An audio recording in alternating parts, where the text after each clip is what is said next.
Hello, everyone, and welcome back to my show reviews here on IG and YouTube, where today I am reviewing Euphoria Episode 8, the season finale. Can you believe it, guys? We actually made it to the end. There was only 8 episodes, so it wasn't that hard. But I'm actually kind of glad that we're at the end because keeping up with these reviews, as you can see, I'm super late with this one. Keeping up with these reviews have been challenging, but it's also been really fun to have something to look forward to and just to have some like a project to complete. It just makes you feel good when you can complete something. So I'm really proud of myself, and I had a lot of fun doing this, especially when it came to the makeup, because that was really fun, even though I'm not a makeup person. But it was just cool to like try new things, try different colors, and just think outside the box. So that was really cool. The name of this episode is All My Life My Heart Has Yearned for a Thing I Cannot Name. And they always have pretty deep titles. Like, I have HBO Max, so you always see the episode with its title. I don't know how you guys view it, but they always have the title up there. And I just thought that this was very interesting because I feel like that's the meaning of life in a nutshell. All my life my heart has yearned for a thing I cannot name. That's literally the meaning of life. Like, aren't we just all out here wanting shit and yearning for shit that we don't even know what we really want? Like, because as soon as we get something that we wanted so bad, especially if you've been wanting something for years and years and years, and then you start to get it, or you get it, and you're just like, it's almost numb. You almost feel numb because you're like, oh shit, I spent so much time wanting this. Now that I have it, like, I don't know how to feel. And now I want some other shit. Like, I feel like our whole lives we're just constantly just like progressing to the next thing that's gonna like have us by the balls or whatever. So yeah, that was pretty interesting title, and very relatable. So it starts out at Fez's house, and Custard is on the couch. Ashtray is in the chair because if you remember last episode, he grabbed a like a little mini knife and put it in his sleeve. So he's on the couch, like he's on the chair next to Custard, ready for action. And Fez is on his way out the door. He got on his suit, he got his flowers. Last episode, he was getting ready the whole episode. And I was just like, I don't know what's like, what? Like, how long is it gonna take this man to get ready? And then we didn't even know if we didn't understand the timing. Like, was he getting ready while the show was still going on? Was he gonna be late as fuck? Like, or are they just intertwining the times and really all that happened before the play even started? We don't know. But I'm just gonna be on Fez's side and hope that he wasn't gonna be that fucking late, and hope that all of this took place before the play even started. That's my theory, okay? But yeah, so Fez is like, is everything okay or whatever, because he's sensing that there's a lot of tension in the house right before he leaves. And so Custer's like, nah, man, like, I need to talk to you before you go. And Fez was like, what's up? And he was like, well, we got to talk about everything. And he was like, everything? Like, what the fuck are you talking about? Like, I'm trying to go see my girl, like, in her play. Like, what the fuck? Out with it already type shit. And then, so then Faye drops her glass. Faye ass. She drops her glass or whatever, and then she, like, bends down like she's trying to, like, scoop up glass. Because that's what you do. You scoop up glass with your hand. That makes a lot of sense. So she squats down to pretend like she's picking up glass, and she looks at Fez and she goes, shh.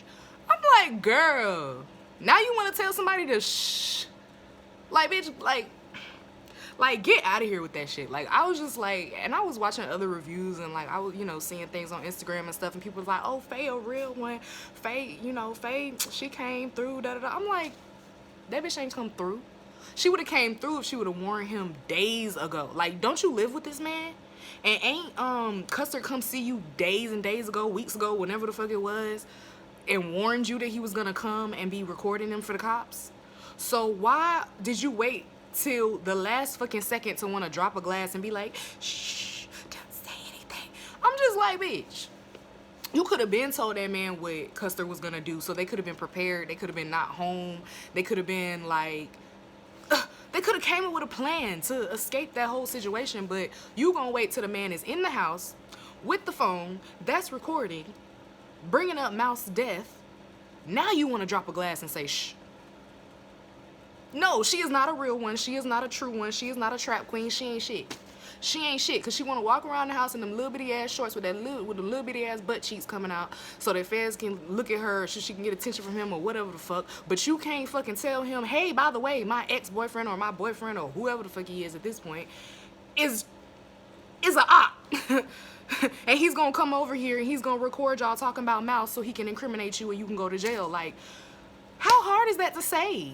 You could sit around there and smoke all the man weed and eat all his food and take his trash out 3 times a day, but you can't tell the man that Custard is a op and he need to look out for him? I was like, girl, baby girl, no. You don't get no credit for that because you way too late. You way too late. The cops are already on it. They probably already outside. Like, no, she don't get no credit for that. And so Ash, of course, doesn't see her do the whole thing because she bent down or whatever. But Ash knows some shit ain't right or whatever. That's why he had grabbed the knife. So, Fez was like, so what's up? Like, you know, everything. Like, what are you talking about? Talk about everything. What is everything? And he was like, yeah, the cops found Mouse's body. And so, oh wait, yeah, I think he said that and then she dropped the glass. But whatever. And so then,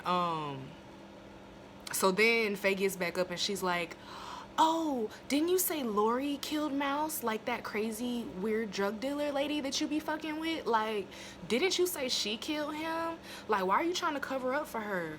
Like, you know who did it. You know it was Lori who lives on blah, blah, blah street at so-and-so apartment. Like, she was giving out all the info. Like, I ain't gonna lie, she did, like, kind of come up with a good plan, but it's like, why you had to come up with that shit so late though? And why you couldn't tell Ash and Fez about it so they could be in on it instead of you trying to, like, at the last second come up with some shit? Like, that shit was dumb.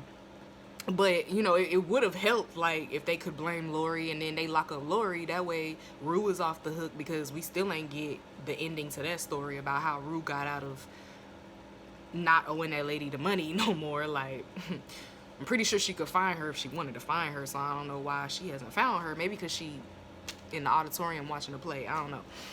But if they blamed it on Lori, then that would free up a lot of problems, right? So it was smart, but it was, like, way too late. And then, anyways, long story short, Ash winds up, well, Custer gets mad at Faye because he's like, Faye, you know what's going on. Why are you trying to, like, get me in trouble? Why are you trying to, like, steer off the plan? Like, he's like, bitch, shut up. Like, I got this type shit. And, so anyway, in the meantime, in between time, Ashtray slits homeboy in the throat.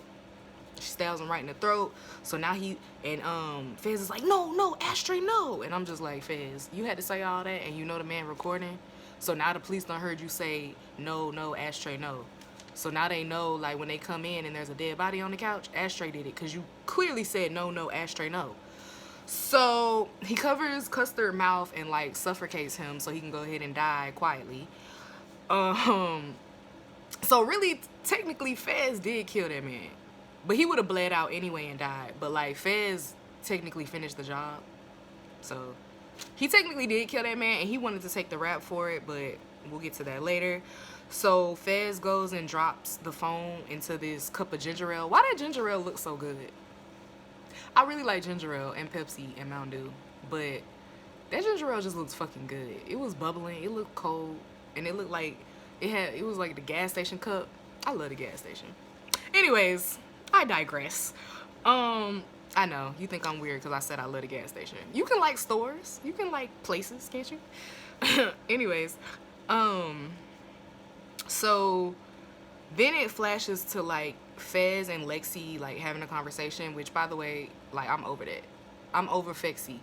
Like, I know the Euphoria family loves them some Fexy, but baby, I don't. I just be like, okay, another conversation on the phone with Fez and Lexi, like, okay.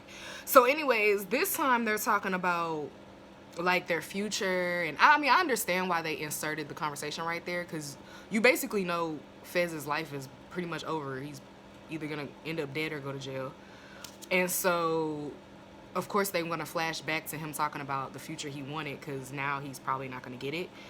And so he was like, yeah, I want to live on a farm. I want to have a few kids. Like, I just want to live like a peaceful life and blah, blah, blah.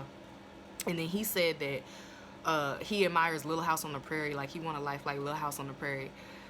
Fez was truly raised by an old person.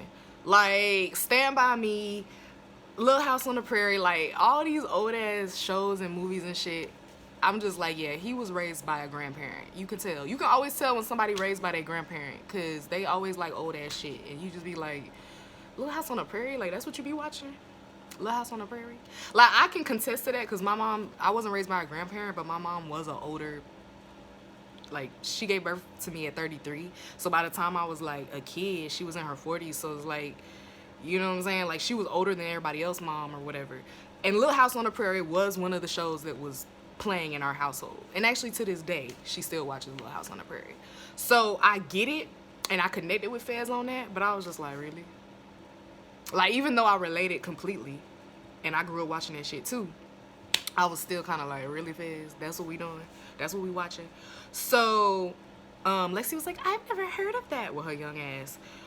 And then that made me feel old too, because I was like, damn, why Lexi never heard of that? Like, but I guess high school kids these days would have never heard of that, unless they, like I said, stay with a grandparent or their parents old as hell, because it's just an old ass show. But anyways, so she started watching the show and stuff because of him, and she was talking about how she want to start having kids at 30. That's a good age to start having kids, by the way. I had my baby at 26, and, you know, I could have used them little 4 years to continue, you know, living my best life or whatever.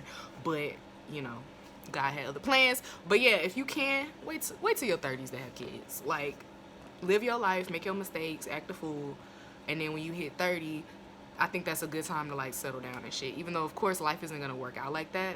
Like, Lexi was literally had her shit planned out by, like, the years. Like, she was like, oh, when I'm 30, I'm gonna start having kids, and then by the time I'm 35, I'll have 3 kids, and then by the time I'm 58, the last one will have graduated high school, and I can start living my life again. I was like, damn, like, she really had it, like, mapped out. And I was just like, I hope she know that life don't work like that, and she has no control over that shit. But at the same time, manifestation is real, because I remember in my case, when I was young, I said I wanted to have a baby at 25. Or no, I said I wanted to be married by 25, and I was married by 25. And then I said I wanted to have my first baby by 28. I had my first baby by 26, which is pretty close to 28. So you can manifest the fuck out your future, but don't cling too hard, because God laughs at our plans. Remember that. So if God ain't with it, it ain't gonna happen. I don't care how much you fucking manifest that shit. But, you know, I like her little planned out life. I feel like most girls do that. We like sit there and doodle our life out and shit. I feel like that's a girly thing. So yeah. So then, since she was watching Little House on the Prairie, like, she noticed that they had guns and stuff, because this is the Wild Wild West, and they had to have guns back then to protect themselves against animals, against, you know, people who just wanted to come shoot them up for whatever reason, wanted to take their land or whatever. Like, it was way more savage back then or whatever. So she was just like, oh, like, would we need a gun if we lived out there or whatever? And Phil was like, yeah, we would need a gun. Like, what the fuck? And then she was like, I don't like guns or whatever. Like, I don't like that or whatever. And Fez was like, well, I've never heard of somebody saying they don't like guns when they're getting shot at and they have a gun on hand. I've never really heard nobody say, like, oh, thank God I didn't have a gun when I was getting shot at or whatever. And she was just like, well, then what are the police for? I was like, she one of those. She one of those that really thinks that the police help situations and that the police really be saving lives and they're heroes and shit. Like, baby, maybe in your little white middle class life, the police are heroes, but for black people and people from the hood like Fez, the police aren't our heroes, baby girl. No. So when she said, what are the police for then? Fez said, fuck if I know. That's why Fez my guy. Like, Fez is basically a black white person. Like, he said, fuck if I know, fuck the police, basically. And yeah, so then they even went on to talk about, she was like, oh, do you have Twitter and stuff? And I was just like, girl, can you imagine Fez with a Twitter? Like, first of all, what would he say? Oh, chilling, smoking weed, watching Little House on the Prairie, what y'all up to? Like, what the fuck would Fez say on Twitter? Like, no. So he went on to say that, you know, he don't have social media and he feel like getting to know people in real life is better than getting to know people through social media, which I completely and utterly agree wholeheartedly. Like, I kind of wish that I wasn't around for this little generation of like social media and shit, because you already know technology is just gonna get crazier and crazier and crazier. Like, we're not gonna go backwards. We're never gonna go backwards. We're only gonna go more and more and more into technology, and it's scary. It's scary to me, because I be like, people really be like living their life based off of Instagram and Facebook and shit, and they really be like going to Facebook for their daily dose of tea. Like, what is the Joneses doing today? Like, why don't you just call them? Why don't you just text them? Why don't you just say, hey, what's up? Like, and when you get off social media, people really act like you died. Like, I got off Facebook and people be hitting me up like, oh, are you okay? Is your family all right? And I'm just like, we're fine. All you gotta do is pick up the phone. Like, all you gotta do is pick up the phone. I'm alive. I'm just not on Facebook. Like, that's not the end all be all of my life. Maybe it is of yours, but I don't need Facebook to survive. I'm good. I'm Gucci. I got water, I got food, I got a roof over my head. I'm straight. Like, I'm on Facebook, so all of a sudden, like, it's time to panic. Like, shit crazy. So I'm with Fez on that. Like, if I wasn't a model and I wasn't like somebody who was gonna be like in the limelight or whatever you want to call it, I would not have this shit. I promise you I wouldn't. I promise you I wouldn't. Maybe in the beginning when I was younger, like my 20s and stuff, I probably would have done it just because like it was the thing to do. But at this age, at this big age, ever since Kelly said that on Insecure, I swear everybody been saying that. At your big age, what the fuck? Okay, my bad. So yeah, at this big age, baby, I wouldn't be on that shit. Cause everybody I love and care about live with me. So I'm okay. I don't need to be on there. I don't need to see what you did today. I don't need to see what you bought from the grocery store. I don't need to see who baby mama fighting with who and da-da-da-da. I don't care. I don't give a fuck. So yeah, oh yeah, then he hit her with the I wanna get to know you in person and peel back those layers. I said, okay, Fez, you better peel them, baby. You better peel that motherfucking onion, okay? But overall, boring ass conversation. So now we go to Cassie, who's still breathing hard on the door. Remember the last episode ended with her breathing hard on the door. So we go to her, she's still breathing hard on the door, and then of course, out of all people, Rue sees it. I don't know why Rue see everybody's reaction. Like, she got the seat in the house where she can literally just see everybody's reaction. I'm just like, okay. So she comes through the door and she's like, it's like this dramatic entrance where she's like stomping, like her heels are like stomping on the ground, and everybody's like slowly turning to see like who the fuck this is stomping down the motherfucking thing. And it even had the like doom, doom, doom, like as she's walking and like the little suspenseful music. I was like, Euphoria be playing this shit up. Like, Euphoria, if you took away the amazing cinematography, the beautiful actors, like let's say they were regular looking, they weren't so pretty, and like the amazing acting skills, like if you just peeled back all the extra that makes the show so good, this show would be corny as fuck. Like, let's be real. This show would be so corny if we didn't have the sound effects and the you know, the way they be moving the camera and the dramatics, and like if they weren't acting their ass off. If this was a regular show, it would be lame as shit. But anyways, I digress. But it just is so stimulating to your eyes and your ears, and you know, it gets you pumped up. Like, I got all pumped up about Cassie's little stomp for what? She gets on stage and did what? Nothing. Soft ass. You are not a baddie. Like, stop trying to act like you can be Maddie. You can't. Like, you can't. You're not even tough enough to get on stage and make an impact. Like, what was you talking about? Niggas in the audience talking about, show me your boobs, because they don't know what the fuck you talking about. None of us know what the fuck you talking about. You up there talking about, oh, Lexi, it must be so hard for you living in my shadow. La, la, la, la, la, la, la. Like, did people even know that was you? Did the people in the audience even know that the story was about you before you got up there talking about you're embarrassed? What are you embarrassed about? Don't nobody know what the fuck? Don't nobody know that's you? I mean, some people probably do. Like, even with Nate getting upset last episode and storming out because of the whole little gay football player scene. Like, didn't nobody know that was you until you got up and stomped out like a dumbass, big-ass baby. Like, just like, didn't nobody know Hallie was you, Cassie, until you stomped up on stage like you big and bad and then gonna sit up there. Good job, Lexi, and all this shit. And I'm just like, girl, like, what impact are you making right now? Like, first of all, I'm bored. Second of all, like, are you trying to prove a point? And if so, what point are you proving? Like, even the mom, when the mom got on stage, she was like, Mom, this is so unfair. Like, it's at my expense, blah, blah, blah, blah. And the mom was like, she's a writer, honey. Like, what do you expect? Baby, thank you, Mom. Thank you, Mom. She's a writer. And I'm a writer, too, so I understand. Like, yeah, you gonna sprinkle some of your real life into your shit, into your art. That's what art is. Look at Kanye West. Every time something happened to him, he put in his art. Wasn't he just burying Pete Davidson? And the only reason I know his name is because all of their business is on fucking Instagram. All of their business be on Instagram, child. Because trust me, I don't want to know about Kim and Kanye and Pete, but I have to, because as soon as I open Instagram, boom, there it is. That's exactly why I can't stand social media. But anyways, but yeah, like, Kanye put everything he go through in his art. And most people do that. Most people who write music, write plays, write books, write whatever, you know what I'm saying, writers and artists, that's what they do. They take their pain from real life and they put it in their fucking art. This shit ain't about you. You just want it to be about you because you think everything should be about you. So you think that she's just trying to attack you instead of thinking, wow, my sister wrote an amazing play.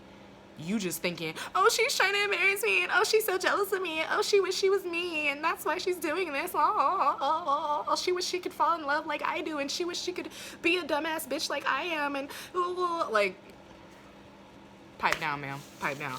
So then she proceeds to, well, the Hallie, the one playing her in the play, was like trying to console her, like, girl, like, I understand, like, I've lived your story these past few months or whatever, so like, I totally understand. And she was like, bitch, shut up, you're a knockoff, blah, blah, blah, like, just going crazy, acting a damn fool. And so the show must go on, though. So Hallie got up on that pony, you know, in last season, Cassie was at the carnival. By the way, the carnival episode, unmatched. The carnival episode is completely 100% unmatched, and the carnival episode beat out this whole fucking season. The carnival episode of last season beat out this whole 8 episodes of a season. Like, that's how dry this season was. That one episode from last season beats out the whole shit. I could watch the carnival episode over and over and over with no problem. But anyways, Cassie rides on that fucking, not Ferris wheel, but the merry-go-round. Is that what it's called? With the horses and they go up and down. Anyway, she was on the little horse, and like, she had an orgasm on the horse, basically. Because she's that sexual of a person that, like, she literally had an orgasm by herself riding a horse. And this is stuff that kids get on. You know what I mean? Like, it's not called merry-go-round, but y'all know what I'm talking about. The little thing that go round and round. It has the horses and you go up and down on the horse or whatever. Like, that's literally for children. And you on there having an orgasm. What the fuck? So that was in the play.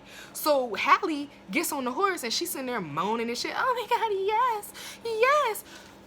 Cassie went crazy. She was like, oh, hell no, bitch. And she just like runs out and like grabs the girl off the fucking thing right in the middle of the play. Because shit, they was like, hey, the show must go on. They had started to play back up. She done went and snatched the little fake Cassie off the horse and is literally tussling with her, rolling around on the goddamn floor. And then Maddie was like, oh, hell no. Maddie was in the audience like, you know what? Oh, yeah, I forgot to say they had a little argument. They had a little argument on stage because Cassie was like, oh, Lexi, is this the part where Hallie steals Jake from Marta? like trying to be cute, you know what I'm saying? Like trying to be slick with it. And like using the names of the play but talking about real life. And Lexi was like, actually, no, that wasn't even in the play, ma'am. Like, you telling on your own damn self, basically. And so somebody in the audience was like, what? Like, Hallie stole Jake from Marta? Like, why would she do that? That's her best friend, blah, blah, blah. So then, oh yeah, when she said that's not in the play, Maddie was like, it is now. Like, you know how Maddie is. She real ghetto. And so she was like, it is now. And then they was like, wait, why would they do that or whatever? And then Maddie was like, because Hallie is a fucking two-faced ass cunt. That's why. And then Cassie trying to be brave, talking about some, no, you're the cunt. And I was just like, okay, bitch. And then, so then moving forward, she drags the bitch off the horse or whatever. And so Maddie was like, oh, hell nah, this bitch need to be put down. She said put down like an animal, like how you put down an animal when they, you know, when they're acting crazy and there's nothing you can do for them. Yeah. She was like, Cassie needs to be put down. So she runs on stage and she taking off her shoes. Usually you take off your earrings, but you know, they be wearing heels to school. So she had to take her heels off. And she running up the steps and Cassie's like trying to escape her. Like Cassie's running away. I'm like, I thought she was a badass bitch. Oh, you can pull a random actor off the horse and wrestle with her because she wasn't prepared to fight or even wanted to fight with you. In fact, she was trying to sympathize with you, but you shut her ass down. So you'll fight with her, but you won't fight with somebody who you know will whoop your ass. Okay, got it. Just Cassie being weak ass Cassie. What else is new? And so, oh, and then they had Kat. I don't even want to talk about Kat because I'm just so upset. Barbie, holla at me. I got a script for you, baby. I got a script for your beautiful, big, fine ass. I got a script for you because fuck them. Fuck Euphoria for doing that. They tried to do the whole body empowerment thing in the first season and now they acting like you just a do-girl. You just a background. You know what? I'm tired of that. Us big girls, we are not backgrounds, especially when we got faces like this. Don't try it. But I got something for you, Barbie, baby. Don't even worry. I'm writing scripts. You good. Because once I bust into this industry, which I'm almost there, don't even worry about it. Because you're going to be seeing plenty of fine-ass big girls on the motherfucking screen, whether you like it or not. Because Euphoria, I just do not like what you did with Kat. That is so... Oh! Like...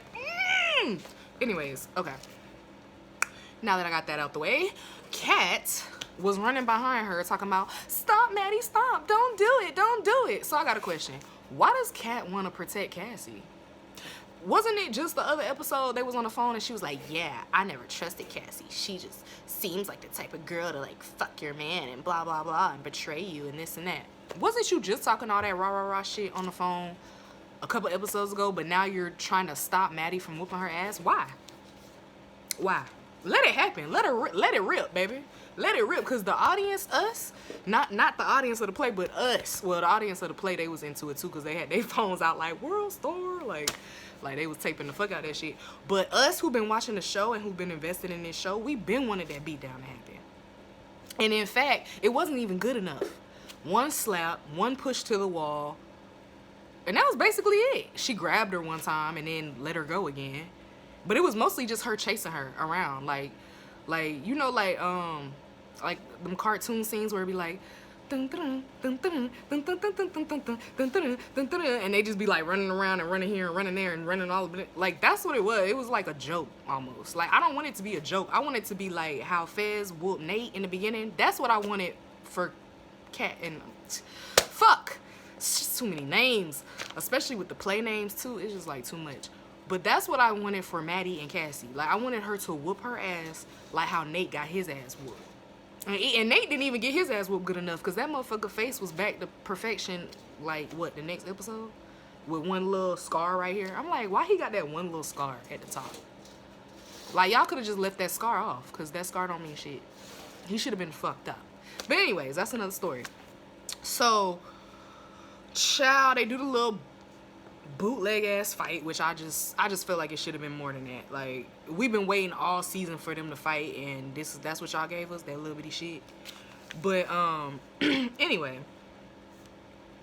So then we go to Rue's in the audience, and she looks back at Elliot, which I'm just like, fuck Elliot. Like, what the fuck? He should be a non-factor at this point. But she looking back at him or whatever, and then the voiceover says that she went and visited him or whatever. And so it does the flashback, and it shows us that she goes over there and she basically was like, yeah, I just wanted to come and tell you that you're a piece of shit for ratting me out or whatever, but you slick saved my life, so I guess, like, I forgive you or whatever. And she was like, oh yeah, and also thank you for being a piece of shit so that I could say I forgive you instead of saying I'm sorry, because I've had to say I'm sorry to everybody else, but I don't have to say it to you. So thank you for being that one piece of shit that I don't have to apologize to, and I actually just have to forgive you for being a piece of shit. And he was like, you welcome, whatever. Like, laughing it off. Like, no, this ain't a joke, nigga. Like, you ain't shit. But anyways. So, then he was like, oh, I want to sing you this song that I made about you or whatever. Well, I don't know if he said about you, but clearly through the lyrics, you could tell he was talking about Rue or whatever. And tell me why that song was, first of all, way too fucking long. Second of all, like, he was just, it sounded like he was saying the same thing over and over and over again. Like, where were the verses at? Like, if you gonna make the song that long and take up that much time of the show, like, can I get some verses? It sounded like he was just singing the same chords over and over and over again. In the same exact way, too. It's not even like he, like, switched it up, like Labyrinth be doing. Like, he just flat tone, same little words over and over for 4 minutes straight. I was just like, and then Rue sitting there tearing up and shit, looking all crazy in the face, like it was touching. I'm like, is that touching? I had you and I gave you away and I watched you crash and burn and whatever the fuck he was saying. Like, was that supposed to be touching? Was that supposed to make me be like swoon over you or whatever? Like, nigga, like, that song whack as hell. You whack as hell. Hell. Go to hell. Oh. But yeah, I wouldn't have went over there. He would have never heard from me again, because I'm the type to ghost. I ghost people. Like, I'm not about to come over here and tell you I forgive you. Fuck you. You ain't never gonna hear from me again. Ever. You see me in the hallway, you better look the other way, because baby, no. We through. This friendship is over. But anyways, God's still working on me. So then we go to Lexi, who's crying backstage, and Bobby, that's my dog. I love me some Bobby Job. Like, that's a real trooper right there. I fuck with Bobby. Because even when they was doing the little fight scene and everybody was freaking out, like, all the backstage people were like, what's going on? Like, when Cassie and Maddie and all them was all on stage, and, like, the actual crew of the show was, like, confused. They was like, what the fuck going on? And Bobby was like, don't even question it. That's just the genius that is Lexi Howard. I was like, oh, she a Lexi Howard ride or die for real. Like, even when the play fucked up, she was still like, oh, this is awesome. This is amazing. I was like, okay, Bobby, you really ride or die for real. Like, you a true one. And so, like, I hope they stay friends for real. Like, I hope in the 3rd season they become, like, best friends, because Bobby is down for Lexi, okay? And the play. Like, she down for everything. And so, and I'm pretty sure that girl wasn't getting paid, okay? Because this is a high school play. So that was just out of the passion in her heart. You feel me? And that's why I said last review, I need a friend like that. I need a friend with some passion, baby. Because it just seems like people these days are empty shells walking around. Like, where is the passion? What are your wants and desires in life? Like Lacey and Fez was talking about. Like, what do you want for your life? What progressions are you trying to make? Like, how are you trying to heal from your past traumas and move forward as a better person? Like, people just walk around like empty little dead ass shells inside. I don't know. I don't understand humanity anymore. But if I could find me a Bobby in real life, I would never let her go. Okay? So yeah. So Rue starts chanting in the audience, Lexi, to like give her some encouragement. Because I guess she's deciding to be a better friend now that she's not on drugs anymore. And now that she's seen the play and realized how much she actually means to Lexi. So she got her back or whatever. And then, because honestly, if anybody was going to be mad about this play, it shouldn't have been Cassie. It should have been Rue. If you think about it, like the fact that Rue is being extra supportive and like every time the camera goes to her face, she's like, like smiling and like looking all happy and shit. And I'm just like, why is it that Rue is taking this all well and she literally has to watch herself do drugs, go to her dad's funeral, tell the speech at her dad's funeral for the umpteenth time, all this shit. Like, I'm just like, Rue really should be the one upset because you put all her business on Front Street. Cassie, all she said about Cassie was that you're hot, that everybody wants you, that she wished she looked like you. Like, what the fuck did she say bad about you? Oh, you just mad because your little boyfriend got mad because she called him gay in front of everybody. So that's what you really mad at. Because she really didn't say nothing bad about you. And she wasn't even going to put the cheating part in there. But all she said was that you and Marta was close, which was true. Like, I just don't understand what Cassie was so upset about. If Nate wouldn't have broke up with her, would you have still been mad? Like, I just don't get it. Because I'm just like, it was really Rue she trashed. She trashed the fuck out of Rue. This drug dealer was a horrible friend to me. I mean, not drug dealer, but my best friend got on drugs and forgot all about me and blah, blah, blah. Like that's the one who should have been sad, but she was supportive as fuck. So I'm like, Cassie, get it together, babe. Like, she didn't even say nothing bad about you. So anyway, then so Lexi decides to, finish the play or whatever because she hears them chanting her name and blah, blah, blah. And she's standing in front of her crew and her cast and everything. And she was like, Hallie, get back on that pony. She was like, dust yourself off and get back on that pony. Because that was the last scene before Cassie dragged the bitch off the little pony or whatever. So she was like, get back on that pony. And Bobby goes, giddy up. I fuck with Bobby, dog. I fuck with Bobby. I like that bitch. Okay. And I like her little voice, too. She's just so cute and like, oh, I just love her. Anyways. Excuse me. So, Lexi goes back out there and she winds up dedicating the play to Fez because she was like, yeah, I didn't know any of that was gonna happen, but she was like, one of my good friends told me that I was like really worried about how people would feel about this play and their reaction to it and hurting their feelings or whatever. And my good friend Fez, well, I don't know if she said Fez, but she was like, one of my good friends told me that sometimes people need to get their feelings hurt. So even though he couldn't make it tonight, this one's for you. I need to be an actress, ain't it? Baby, put me in a movie, okay? Because what the fuck? I only seen the episode 2 times and I can recite the whole thing. Monologue me. Okay. And so, anyways, so they start the playback. So then we get back to Fez and Ashtray, which, by the way, that's the only storyline I really give a fuck about at this time. Because all the other storylines are just dragged out drama that's been going on all season. Like, it's the same drama all season. Like, the cheating scandal, the tape, all of that shit is just dragged out shit. It's just like, I'm over it. Like, can we get a new storyline? But, so at this point of this episode, I only care about Ashtray and Fez. What is happening with them? So when they keep breaking away from that story, I'm just like, I just want to go to sleep. And then wake me back up when we're back at Fez them house, okay? Because that's all I care about at this point. So Fez punches Ashtray to make it look like, somebody hurt him or whatever. And then he was like, I'm going to wipe the...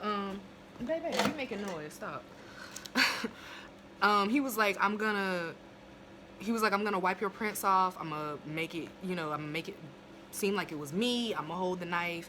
Just wash your hands and go out there and, surrender. Tell them folks you had nothing to do with it. I will cop up for all the dead bodies that we got at this point, because now it's multiple. I will take the fall, even though you're a little kid and they would like literally at 18, they gotta let you get out. Like, I think that's how it is. If you get arrested as a kid, you can only be in jail till you're 18 or some shit like that. So yeah, he would have only been in there for like, 4 years or something and get out. But Fez be in there for his whole fucking life because he's a grown ass man. But he was like still willing to take the fall or whatever. But Ashtray was like, nah, shawty. Like, nah. And mind you, Ashtray didn't actually say any words this whole episode. He did not say one single word the entire episode and still acted his ass the fuck off. I mean, when you can just act with your face, like, that's amazing. Like, Zendaya's really good at it too. Sydney Sweetie is really good at it. Kat need to get good at it because she don't get no words no more. They don't give her no words. So she need to take some face classes if she gonna do next season, because that's all she gonna be doing is face acting, apparently. She really need to quit on them folks and just be like, you know what? You can use my little double or whatever, because y'all ain't give me no lines, no way. But anyway, so yeah, Ashtray didn't say a word the whole episode, but conveyed all the emotion that we needed conveyed. And so he was like, go in the bathroom, wash your hands, da da da, and I'm gonna handle all this, whatever, whatever. So instead of going to the bathroom to wash his hands, he goes and collects every gun in the house, all the ammo, like he going to fucking war, baby. He goes to the bathroom, putting all the stuff in the tub and blah, blah, blah. And Fez is just like, come on, stop. What are you doing? Like, Ashtray, stop. Like, I'm going to take the rap for it. Like, you got your whole life ahead of you. Like, don't do this. Like, are you trying to die? Like, stop it, stop it, stop it. Like, literally freaking the fuck out because he, like, truly, truly, truly loves the fuck out that little boy. So he's just like, Ashtray, come on. Like, stop, you know? But Ashtray don't give a fuck. He gearing up for battle or whatever. And so he even headbutts Fez with the gun, because he's like, that's the only way he gonna like get the fuck out of my way is if I knock his ass out. So he did. He knocked him out with the gun, closed the door, locked it. And so now Fez is like, no, no. He's at the door, like banging on the door, like, Ashtray, no, come out, stop it, don't do this. And Faye, dumb crazy ass, looking at the little surveillance cameras, and the cameras are getting like pushed away or whatever, so you know like the police are there basically, because they done pushed the surveillance cameras away so they can't see when they're charging in or whatever. But Faye saw that and still didn't say shit. I'm like, she is just good for nothing. First of all, you couldn't warn them days in advance, and now like you can't even warn them that the fucking, well, they know they're on the way. Like, everybody knows they're on the way. But I'm just saying, you couldn't even say, like, hey, they at the door, like, da-da-da. You know what I'm saying? Like, she just, ugh. I'm just like, mm-mm. Like, she literally just stood there like this the whole time.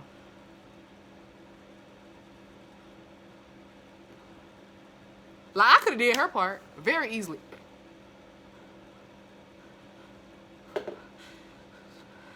could have did that. Hell, my 4-year-old son could have did that. Bo looked sad. Look confused. Like, the fuck? Girl, I don't know how you got that job. I'm just talking shit. But for real though, I was like, why is she doing that? But anyway, so then, and then it flashes over to, oh yeah, the police bust in or whatever. And then it flashes over to Nate. Like, somebody give a damn what that motherfucker doing. We don't care what that motherfucker doing. In fact, I had forgot about him. After he left the gymnasium, I wasn't checking for Nate. I don't give a fuck what Nate doing. But apparently he's loading up a gun, child. The same gun that he fucking traumatized Maddie with. And so, and he's in the car with his beer, like always drinking and driving, underaged. And he on the way to go somewhere, child. We don't know where, don't really give a damn where. But we find out, you know, against our will, we find out that he was going to find his daddy, who is at one of his little construction sites living his best life. He having a little kickback, honey, with all his little gay folks or whatever. He got gay dudes, he got a girl there, he got trans there, he got a chubby dude there with his little belly out. Like, he got all the assortments, you know what I'm saying? Like, everything he like and want is there. They're there in his little, at his little kickback, and they're having a good old time. So then Nate comes in and he's like, oh, you're not gonna give me a hug? Where's my hug at? You know those like really creepy ass dudes in school that would be like, where's my hug at? And I got big titties, and I had big titties since I was 15 years old. So dudes stayed doing that shit to me. Like, it was either if you had big titties or a big ass, because if you had a big ass, they were gonna grab your ass, and if you had big titties, they were just gonna squish it against their chest. You know what I'm saying? So that's the vibes I was getting from Nate. He was like, where my hug at, daddy? And I was just like, ew, like, what the fuck? Like, I swear he in love with his daddy. I don't give a fuck. Like, I know he went through trauma watching them tapes or whatever, because he was like way too young to be watching some shit like that, and I could see how it could give you nightmares. But I think he's slick in love with his daddy in a weird way. Like, I really do, because all the signs point to I'm in love with my daddy, and I have to deal with that. So since I'm suffering inside, I'm gonna make him suffer or whatever, which is basically what he said. He was like, you know, he was like, are you happy or whatever? And the dude was like, and Cal was like, yeah. He was like, I don't know, let's talk about this somewhere else. And he was like, are you happy? And Cal was like, yeah, okay, yeah, I'm happy or whatever. And then like, and then he was like, well, that's not fair, because, you know, and then that's when he went into the whole thing about he be having nightmares of his daddy fucking him and him fucking hookers and shit and just basically letting the cat out the bag. And so everybody in the room was like, oh shit, like we getting the TT today, baby. But none of them looked disgusted. Like none of them looked like ill. Like if I would have heard that, I would have got down off the little counter. Like that one white girl, she just cracked open a beer. Like, I'm here to watch the show. Like, what's up? Like, and then she was like, oh, sorry. Like they were in the middle. I know I'm bouncing around, but they were in the middle of like this deep conversation, and the white girl just pops another beer. Like, I'm here to enjoy the show. Then what's up? And making all this noise, and they look over her, and she was like, sorry. Like, that wouldn't have been me. I would have been getting down off the counter, and I would have been heading towards the door. Because, baby, what? You been fucking who? And your son been dreaming about you fucking him? That's too much for me. I gotta go. But the people in the room looked like they was ready for the tea. So he eventually had to kick him out, and they act like they didn't want to go, especially the one with the little beer belly. Homeboy did not want to leave. He was like, like doing the little, you know, the little gay attitude thing. And so he kicked him out or whatever because he knew his son was on some other shit. And so once he did, I don't know. Actually, I don't even remember exactly when he pulled out the gun, but Nate pulled out the gun. And then he was like, what are you doing, son? Like, I'm sorry. Like, I know I ruined you, and I'm so sorry. Like, it's all my fault, blah, blah, blah. Like, trying to, like, own up to all the shit. But when you was giving that little speech when you was at the house, when you pissed everywhere, you wasn't owning up to shit then. But now that your son is at your door with a gun, and you know he crazy as fuck, now all of a sudden you want to own up to everything you did. Okay. A little too late, boo-boo. Especially when I seen them red and blue lights flashing through the window, I said, whoa, he really called the cops on his dad. And then he put the gun away and then pulled out a jump drive. And he was like, and we all know that means all the tape, like he had downloaded all the tapes onto that jump drive basically, which means he either lied to Jules or he left that off the jump drive. But why would he leave that off the jump drive when she was the minor? I mean, he might have had other minors, so maybe he got in trouble, but I'm pretty sure he lied. Told Jules no one else seen it, but the whole police force done seen it, unless, like I said, he happened to leave that one tape off the jump drive. But why would he? That's the minor. That's the one that's gonna get him in trouble. I mean, you're not really allowed to, like, film people without their knowledge either. But you ain't gonna go away for a long time for that. You're gonna go away for fucking a minor for a long time. You feel me? So, yeah. So all that, oh, I'm being good and giving Jules the tape, bullshit. Which I knew it was. Anyway, I was like, everything Nate does is bullshit. And, even though I was kind of glad that Cal, like, got arrested or whatever, for some reason, I feel like Nate is more evil than Cal. Like, a lot of people really be like, oh, yeah, Cal ain't shit. Cal, you know, he fucked a minor or whatever. But I'm not trying to, like, justify nothing. But Jules, first of all, done fucked how many grown men? Like, that's something that Jules do anyway.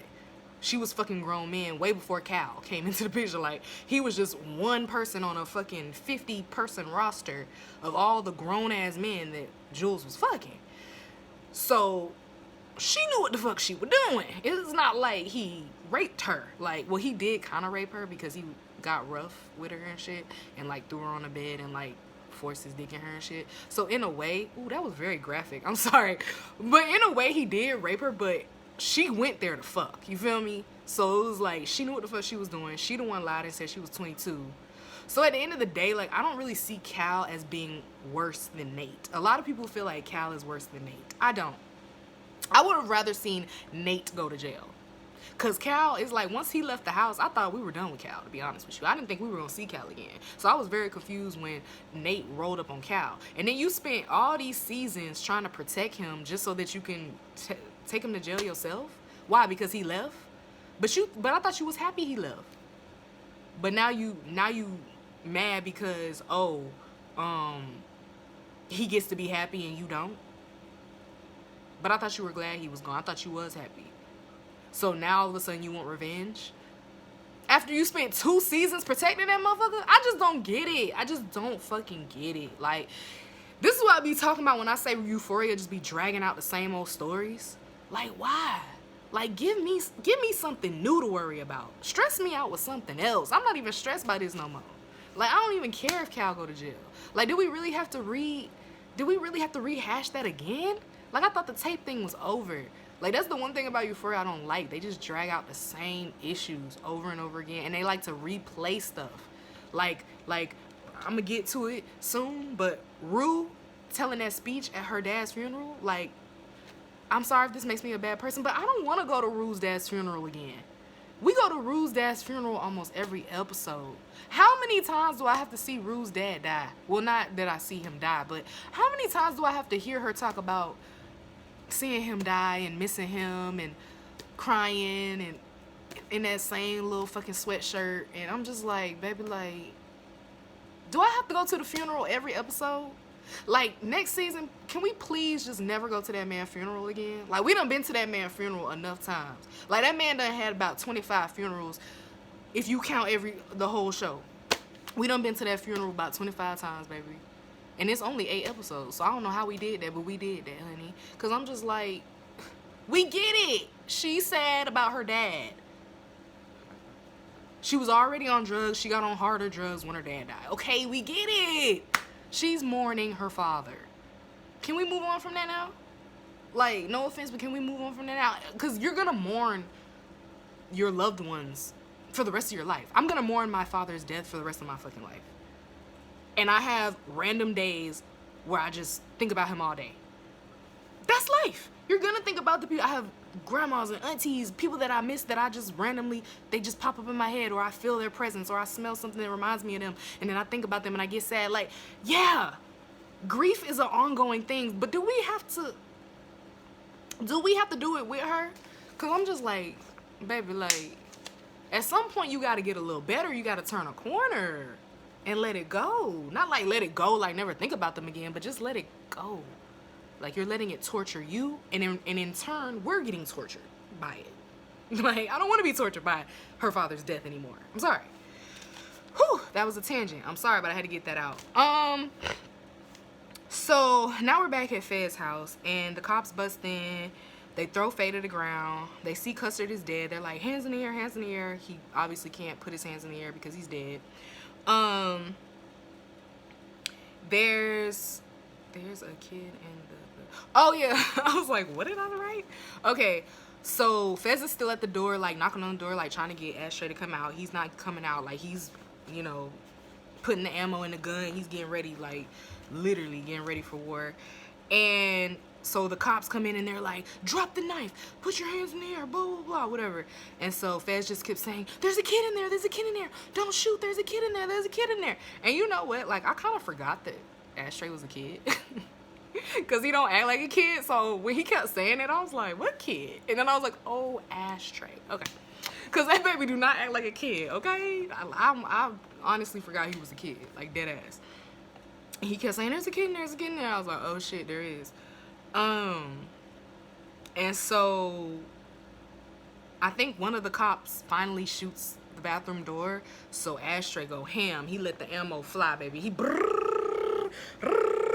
like, he just going in or whatever. So then, of course, all the cops that are in there, because there's like, I don't know, like 6, 7, 8 cops in there, and they all start shooting back. But he's laying down in the tub, right? So, like, you know, bullets fly straight. They don't go down.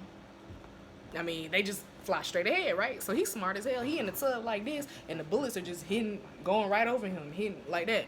And I was like, oh, this boy's smart. But I mean, he not smart because he trapped in there, and eventually he gonna have to come out, or something gonna happen. Because what you think? You think you gonna kill all the cops? You can't even see where you shooting. You're in an enclosed area, and you're just shooting out the door. You don't know where they're actually located. So, like, how are you gonna actually shoot them? You know what I'm saying? But anyways, everybody dodging bullets. Fez gets shot in the stomach, so now he on the ground holding his stomach, and he's still screaming for his brother, Ashtray, Ash, come out, Ash. I know, I'm a great actress. And then we get a glimpse of Grandma. I was like, damn, like, we had really forgot about Grandma. I'm glad they gave us that glimpse, because they knew. They were like, I bet they forgot Grandma was still in here. Let's show them. Grandma's still in the room, unconscious. I mean, you know, in a coma or whatever. and she chilling. She looking peaceful as fuck. All these bullets flying, all this screaming going on, all this shit breaking and getting shot up. And here go grandma. Like, grandma is at peace, baby. They need to just pull the plug, because grandma, like, obviously grandma's not gonna get any better. And then another thing is, remember that episode where Rue went and stole grandma pills and Fez got mad and kicked Rue out? How does grandma swallow pills if she's in a coma? I was wondering that. I was like, why does grandma have so many pills? Like, how's she gonna swallow the pill unless it dissolve on your tongue? Like, I'm just confused. Like, how can someone who's a vegetable and literally doesn't move, can't even wipe their own ass when they use the bathroom, how they gonna swallow a pill? So he really could have gave Rue them pills. You know what I'm saying? He could have gave her them pills. Cause grandma ain't taking them motherfucking pills. Come on, let me stop. No, he did the right thing. But anyways, so la. So that's basically it. They having a shootout. So then we go to Rue. We're back to the funeral, which I just went on a tangent about, so I'm not gonna go on another tangent. But we're back at this funeral where she's giving this damn speech. I could have sworn that speech was like 5 pages long.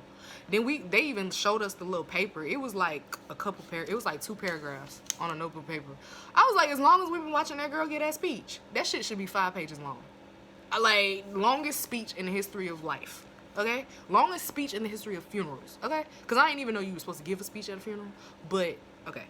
I guess that's what white people do. And since he white, you know, I don't know. Whatever.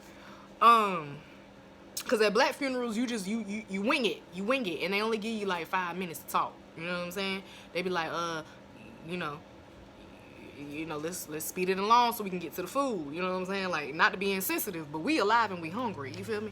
But anyway. So, yeah, she's giving this speech. Lexi is thinking about her dad being in the hospital. And then she has a flashback to Ruby in the hospital. And they do this little sequence. Well, this little, I don't know what you want to call it. Where Lexi's like hugging her sister in her dad's hospital room. And then it's showing Lexi hugging Rue's mom in her hospital room. And then it's just like circling around. And it circles back from being Cassie to Rue's mom, but it's like the same hug or whatever. Like, I understand they were trying to like make that a parallel. Like basically saying that Lexi's always like having to deal with other people's drama or whatever. But even that was a waste of time. Like, I understand like the hug. I don't understand the hug. Like, the hug could have just been a regular hug. Like, why do we have to do the whole sequence with the music and the this and the that? Like, make it... Like, that's what I be saying when Euphoria over-dramatizes stuff. I just be like, we didn't need that long-ass scene of her hugging people. Like, we already know that, you know, she was devastated about her father. We already know she was devastated about Rue. We already know that she's always, like, in the background of people's crazy-ass lives. Like, we get it. Like, we didn't need that little long-ass hug. You feel me? But whatever. You know how... That's how Euphoria do, so nothing I can do about it. I'm just saying, we could have spent that time doing something else. That's all I'm saying. Just like we could have spent that time when Nate went to go see his dad. We could have spent that time doing something else. Because, like, you didn't have to, like, rat your dad out. Like, you could have just let your dad go. You know what I'm saying? And the same with the song. We didn't need that long-ass song. We don't even care about Elliot. We don't even like Elliot. Who likes Elliot? If you're a fan of Euphoria and you like Elliot, dismiss yourself. Because that nigga ain't shit. Okay. Anyways, so yeah, sometimes I just be feeling like scenes just be way too long and we could be doing something more interesting or better or whatever. But maybe that's just... I think I'm just spoiled from season 1. Because season 1 was so compact. Like, it was just like every episode, it was just like shit was happening. Like, ooh, ooh, ooh, ooh. You know, like... It was just always some shit going down. And it's just like this season, it was just like a lot of dragging along, dragging our feet, and just seeing unnecessary scenes and just character growth that wasn't even really growth. Like, it was just us watching them live their lives. Like, I don't know. I just didn't feel like there was enough drama or something. I don't know. It was lackluster. But, yeah. So, blah, blah, blah, blah. She gives a speech. Lexi's in the hospital. Okay.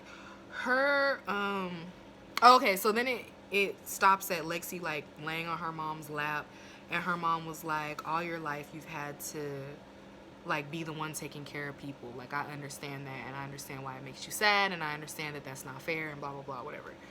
And then it turns into her at the play, like the same scene, but now it's the play, and Ethan is rubbing her hair or whatever and being the mom. Because you know we always get that back and forth between the play and real life. And then I feel that. I truly feel that. Because I feel like that is kind of how my life was in the beginning. Like, I felt like I was always there to like support other people, and I was always there to like have other people's back and rub their head, and especially like through traumatic stuff, I was always the one to show up. Like, if somebody loved one died, or if somebody, you know, was going through something, like, I was always the person that people called. Like, not no more, because I cut everybody off and I said fuck everybody, but I used to be that person that they knew would show up. Like, I was like that one person they knew would show up. Like, even if all their other shitty friends didn't show up, they knew Kay was gonna show up. And